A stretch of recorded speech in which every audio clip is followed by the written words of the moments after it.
단도직입적으로 오세훈 후보와 안철수 후보 누가 될 거라고 예상을 하시는지. 자, 보통의 여론조사 전문가들은 그걸 우리가 어떻게 이야기 이렇게 합니다. 자, 저는 말씀을 드립니다. 단일화를 앞두고서는 서로 막 이전 투구야. 누가 될지 몰라. 근데 자, 정답은 이제 말씀드립니다. 아니냐, 오냐, 오냐, 아니냐.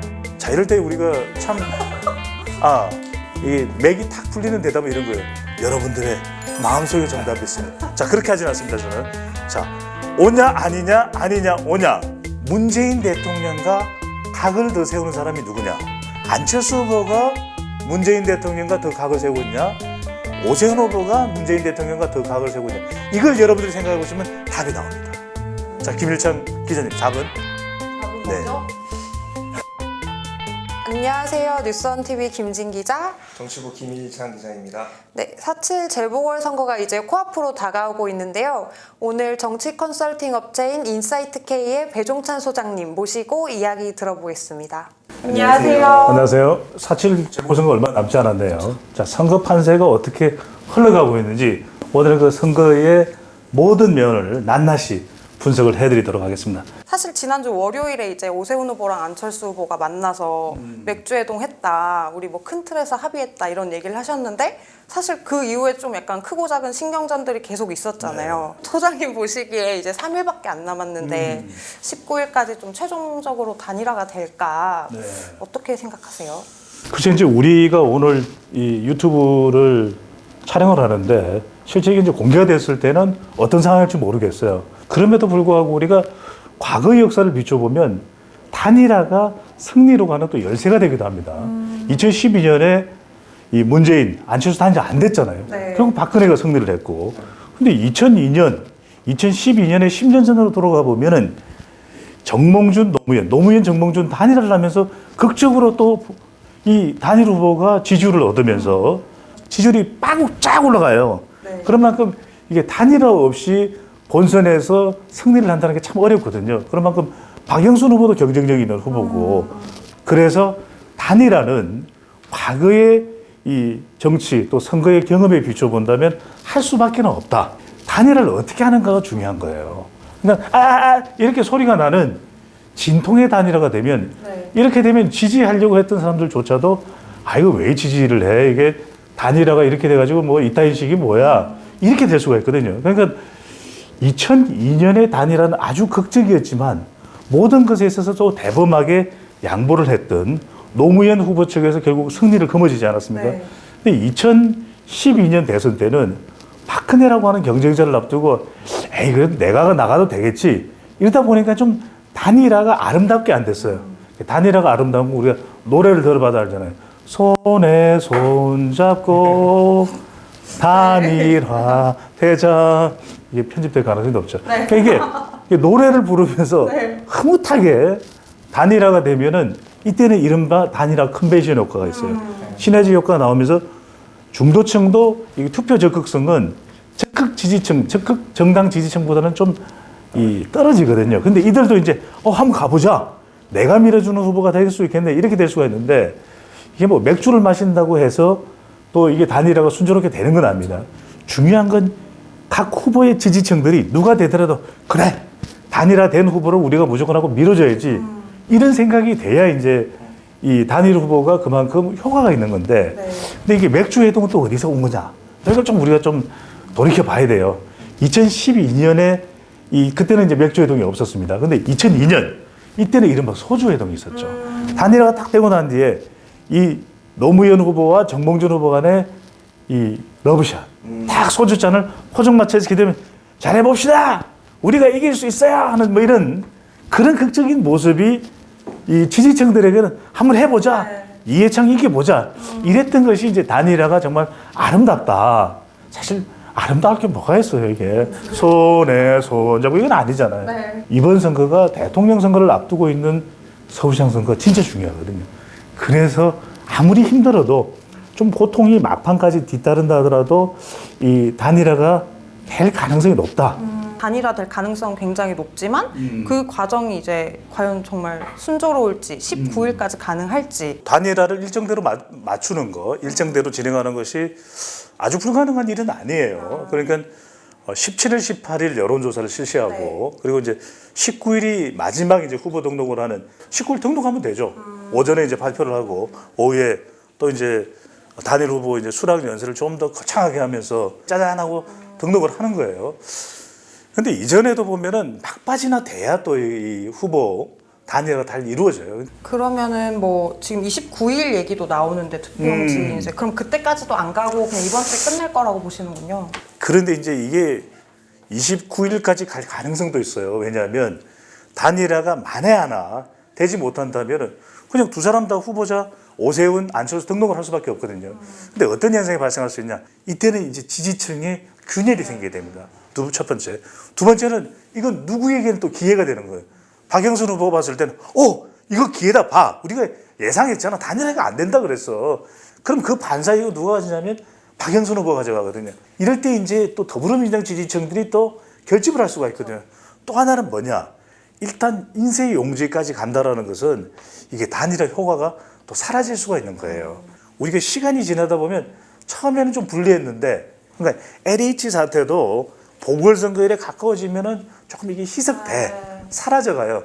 이제는 우리가 LH 사태 생각할 게 아니라 후보자 중심으로 판단해.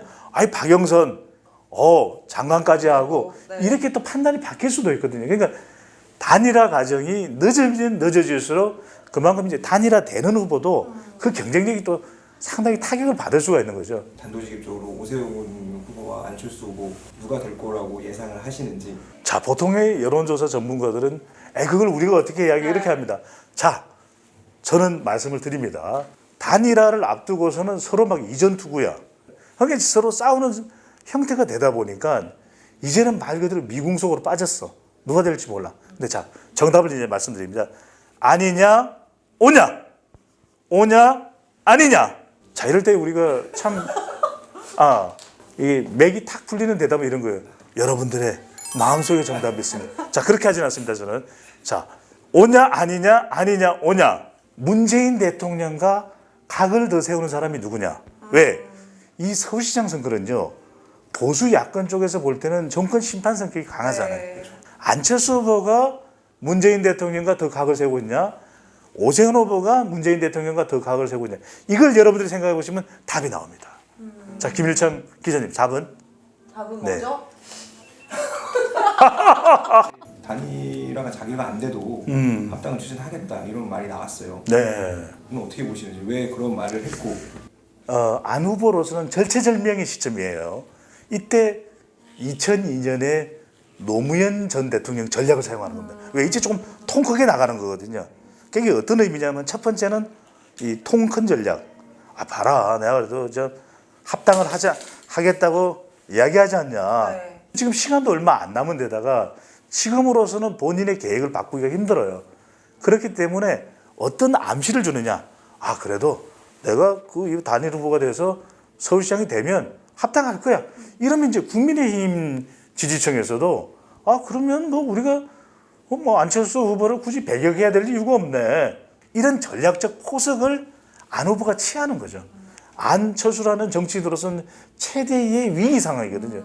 이럴 때 보다 이제 통 크게 나간다라고 하는 그런 모습을 보이면서 이제 지지를 더 얻으려고 하는, 단일화라는 것이 그만큼 안 후보와 오 후보를 치면 두 후보 모두 중요해요. 오 후보도 이 서울시장에 있을 때의 오명, 그 중도 사태를 씻어낼 수 있는 이번에 절호의 기회가 되거든요. 그런 만큼 두 후보 중에서 이번 서울시장 보궐선거가 중요하지 않은 후보는 아무도 없습니다. 근데 보다 더 우리가 대선 후보로 적극적으로 뛰어왔던 안 후보를 생각한다면 이번에 만약에 이번 기회를 놓치게 된다면 사실상 정치 무대로부터 사라질 수도 있다라고 하는 굉장히 절박한 그런 위기를 판단할 수가 있기 때문에. 이건 사실 안 후보님께서 지는 걸 좀 가정하고 하는 얘기라서 네. 죄송하긴 한데 가정을 하는 거니까요. 네, 가정하는 건데 이번에 이제 단일화에서 승리하지 못할 경우에 오히려 좀 이렇게 더 크게 양보를 하면 대선에서 운신의 폭이 더 넓어지지 않냐 이렇게 보시는 분들도 있더라고요. 그럴 수도 있죠. 그런 이유가 뭐냐면 이제 안 후보가 단일 후보가 안 됐을 경우에 적극적으로 이제 안 후보가 마치 선대 본부장이 돼서 오 후보의 선거를 도와줘야 될 거예요. 왜냐하면 안 후보도 결국 대선에 나가게 되면 국민의당 지지층만 가지고는 안 되거든요. 국민의힘 지지층이 도와줘야 돼요. 그런 모습을 보면서 앞으로 이 합당을 하게 될지 어떻게 될지 모릅니다. 본인이 이제 단일 후보가 안 됐다면은 그러더라도 그 모습을 보면서 보수 쪽에서는 안철수도 썩 나쁜 사람은 아닌데 그래도 본인이 오 후보의 선거 승리를 위해서 끝까지 뛰는 안 후보의 모습을 봤다. 42.195km를 뛰되 끝까지 뛰어서 얘한테 돕는 모습을 보일 거예요. 근데 그게 중요한 것이 김진 기자께서도 말씀을 주셨던 대로 그래야만 이 내년 대통령 선거에서 보수층의 지지를 또 받을 수 있다라고 하는 거. 그리고 또 하나는 뭐냐면 안 후보가 그렇게 했을 때 이번 서울시장 선거 준비하는 과정을 보면서 이제는 정말 과거에 뭐 소리만 지르는 그런 안철수 후보의 모습이 아니구나. 토론하는 모습을 보니까 조금 더 나아졌더라. 어떤 일을 이렇게 이야기를 해요? 안 후보가 나가지도 못하고 나가서 이 서울시장이 못 된다면 말짱 도루묵에다 꽝이다. 안철수 끝. 이렇게 생각하시는 전문가들 좀 저는 그렇게 안 봅니다. 정치라는 건요. 유권자들이 어떤 인물을 어떤 지점에서 어떻게 평가를 하느냐에 따라서 확 달라질 수가 있는 게 우리가 2015년만 생각하면 그때는 문재인 대통령, 문재인 정치인 그 당시에 2015년 시점에 이렇게 지지가 높지 않았어요. 그런데 대선을 앞두고 또 국정농단이 일어나고 이러면서 문재인 이랬단 말이에요. 그러니까 이게 정치라는 것은 정말 생물입니다. 어떻게 될지 모르기 때문에 안철수 후보가 이 보수 단일 후보가 되지 않는다 하더라도 본인이 이것을 어떻게 대응을 하느냐 모습에 따라서 또 훗날을 기약할 수 있는 가능성은 분명히 열려 있다고 봐야 되겠죠. 오 후보가 만약에 질 경우 단일화해서 국민의힘이 그 입을 타격 뭐 이런 건 어떻게 좀 예상하시는지. 안 후보가 단일 후보가 되어서 서울시장이 된다 이렇게 되면은 국민의힘 쪽에는 이제 타격이 있을 거예요. 정치적으로. 그래서 국민의당은 지지율이 조금 더 올라가고 국민의힘은 좀 지지율이 내려올 텐데 이제 대선으로 가면 또 이야기가 달라져요. 왜? 서울시장인 안 후보가 대선까지 좌우하기는 쉽지가 않아요. 왜냐면 그리고 또 서울시장 선거도 한 1년여 지난 다음에 바로 또 있잖아요.